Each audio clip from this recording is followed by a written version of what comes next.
பொதுவாக weight loss பண்ணணும்னு நினைக்கிறவங்க அவங்களோட உணவில் அதிகமாக சேர்த்துக்க வேண்டியது vegetable salad and vegetable soup. அந்த வகையில் இன்றைக்கி நம்ம பார்க்க போகிறது ஒரு vegetable soup. Broccoli and coconut milk வச்சு செய்கிற அந்த சூப் இப்போ எப்படி செய்யலாம் அப்படிங்கிறத நம்ம பார்ப்போம். நான் உங்கள் லக்ஷு, நீங்கள் பார்த்துட்டு இருக்கிறது ஆயுஷ்மா-ஹெல்தி லைஃப்.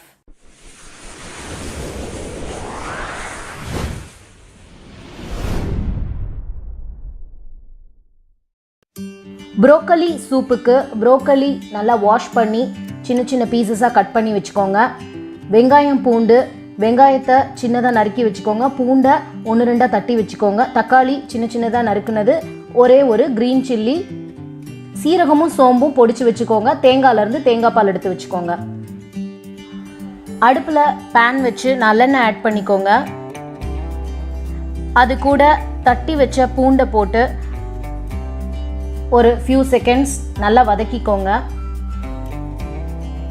பூண்டு வதங்கினதுக்கப்புறம் கட் பண்ணி வச்சிருக்கிற வெங்காயத்தை சேர்த்து அது நல்லா வதங்குற வரைக்கும் நல்லா ஃப்ரை பண்ணிக்கோங்க.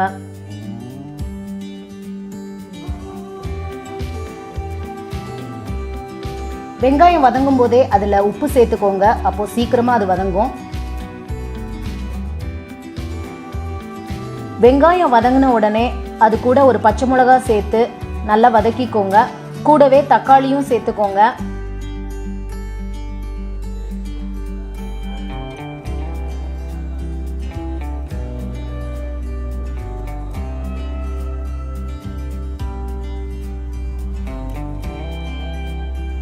ஒரு ஸ்பூன் மஞ்சள் தூள் சேர்த்துக்கோங்க.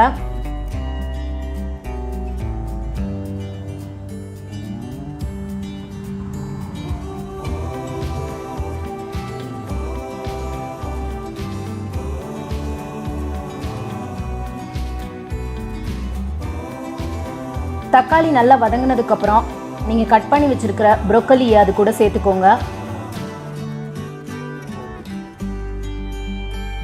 அதை ஒரு 2-3 நிமிஷம் நல்லா இந்த மாதிரி வதக்கிக்கோங்க.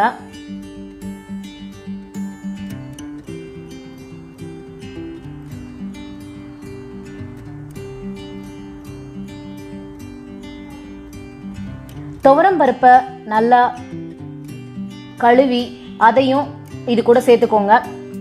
ஒரு கரண்டி பருப்பு போதும்.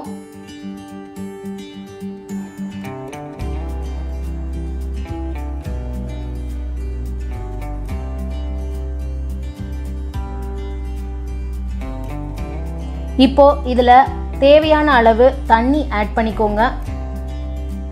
அந்த காய் முங்குற அளவுக்கு அந்த தண்ணி இருக்கணும்.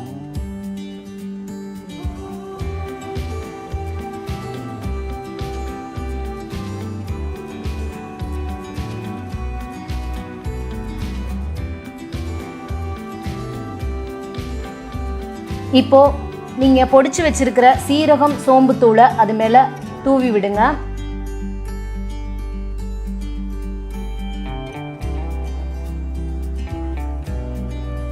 எல்லாத்தையும் சேர்த்து நல்லா கலந்துட்டு ஒரு தட்டை வச்சு மூடி வச்சிருங்க. 15 நிமிஷம் கழிச்சு திறந்து பார்த்தீங்கன்னா ப்ரோக்கலியும் துவரம் பருப்பும் நல்லா வெந்திருக்கும்.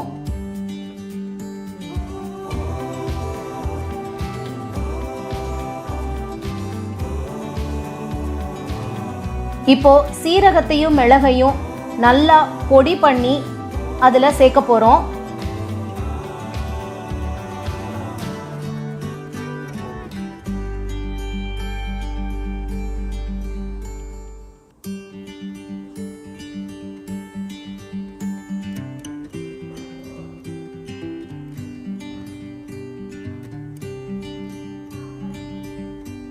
அது மேலே அப்படி தூவி விடுங்க.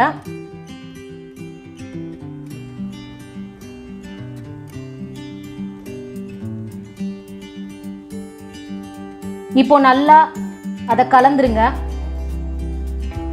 நல்லா கொதிச்சதுக்கப்புறம் அடுப்பை ஆஃப் பண்ணி ஒரு 10 நிமிஷம் அப்படியே விட்டுருங்க. ஆறுனதுக்கப்புறம் தேங்காய் பாலை அதில் சேர்த்துருங்க. தேங்காய் பாலை சேர்த்ததுக்கப்புறம் கொதிக்க வைக்க வேண்டாம்.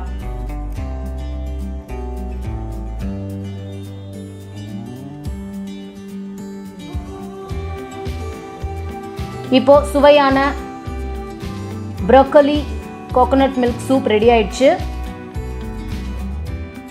தேங்காய் பாலை விட்டதுக்கப்புறம் கொதிக்க வைக்காதீங்க, அப்படியே சாப்பிட்லாம்.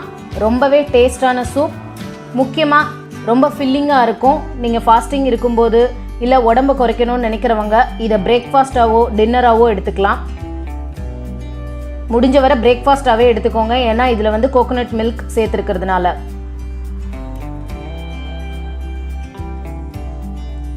இப்போ ப்ரோக்கலி சூப் எப்படி செய்யணும் அப்படிங்கிறத நம்ம பார்த்தாச்சு. நீங்கள் கண்டிப்பாக இதை வீட்டில் செஞ்சு சாப்பிட்டு பாருங்கள், உங்களுக்கு ரொம்பவே பிடிக்கும். முக்கியமாக ஃபில்லிங்காக இருக்கும், வேறு எதுவும் சாப்பிட்ணும் அப்படின்னு தோணாது. ஸோ வெயிட் லாஸ் பண்ணுறவங்களுக்கு ரொம்பவே யூஸ்ஃபுல்லான ஒரு சூப் இது. இந்த வீடியோ உங்களுக்கு பிடிச்சிருந்ததுன்னா லைக் பண்ணுங்கள், உங்கள் ஃப்ரெண்ட்ஸ்க்கெலாம் ஷேர் பண்ணுங்கள். நம்ம சேனலை இன்னும் சப்ஸ்கிரைப் பண்ணலைன்னா கண்டிப்பாக சப்ஸ்கிரைப் பண்ணுங்கள். தேங்க்யூ.